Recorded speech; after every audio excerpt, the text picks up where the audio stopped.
How well do you know yourself? Serious question. I would wager that a lot of people do not know themselves very well. Simply put, because for the most part we live in an age of 15-second looping video clips. We live in an age of immediate gratification and temporary, omnipresent distraction. And the only way to truly know thyself is to look inward.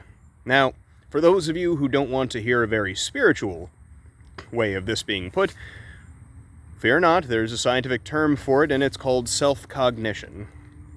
Basically, self-cognition is the process of asking yourself questions and then answering them honestly. More specifically, asking yourself questions of, why do I do the things I do on a regular basis?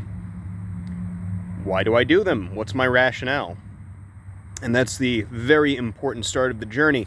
What is my rationale? Because then you begin to look at your exact thought process. What are your hierarchy of needs? What is your hierarchy of values? Why do you choose A instead of B? Does something about B just turn you off, or does something about A pull you towards it, even though it's more difficult? Examining oneself and examining your own attributes, examining your own thought process, it's highly important to understanding how much of your mind and how much of your thought process is yours, and how much of it was put there by others. Now you might wonder, well, who would put something into my mind? Excellent question. I'm sure that incredibly well-funded boards of advertising experts and psychologists aren't busy 24/7 trying to put ideas into your mind, getting you to vote the way they want you to vote, buy what you want, what they want you to buy. Trust me, there is a tremendous amount of static flying around of people attempting to put things into your head 24/7.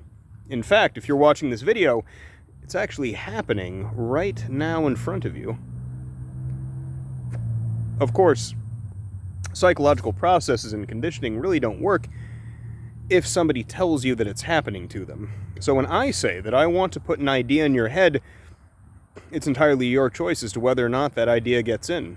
Because I'm not trying to sneak it past the gate, I am presenting it to you for your judgment. So what idea am I presenting today?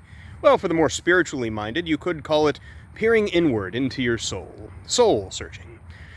For the more logically minded, I'm encouraging you to look at your own thought processes and organize yourself. It's not something that one can do with distractions around, and it's not something that, well, it's not something that's very encouraged. However, it's invaluable if you want to control yourself and your own actions. Easiest example. Somebody working out versus someone playing video games. Now, I've got nothing against video games. I mean, honestly, I'll boot up a strategy game or shooter every now and again. But I will always get the question, it's like, well, why would I want to exercise? It's like, okay, well, obviously, it's not going to be terribly fun. Obviously, video games are more fun. They're designed to be that way. But then I have to search inward and ask myself, okay, so what do I value more, fun now or payoff later? And why would I value that? Now, on certain days, obviously, I can say to myself, well, you've put in a good hard day's work, obviously.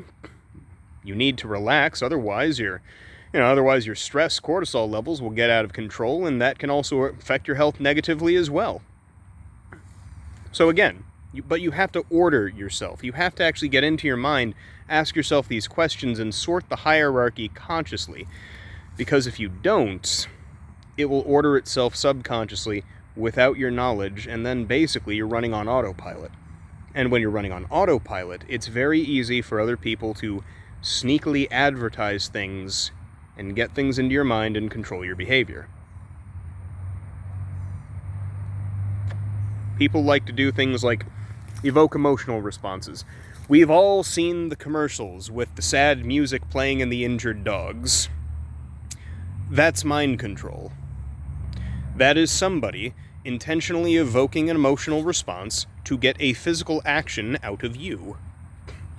So again, if you're conscious of your thought processes and you think about these things and you observe your daily actions, thoughts, and reactions and ask yourself, and more importantly, answer honestly, why you do the things that you do, you are one step further to complete self-control. And if you can control yourself, you basically control your own world. I feel like I've been doing far too many political videos, so I wanted to do one that was a little bit more high-minded. Well, I hope someone found this interesting. And if not, well then, shoot me a suggestion as to what I can talk about. Remember, take care of yourself.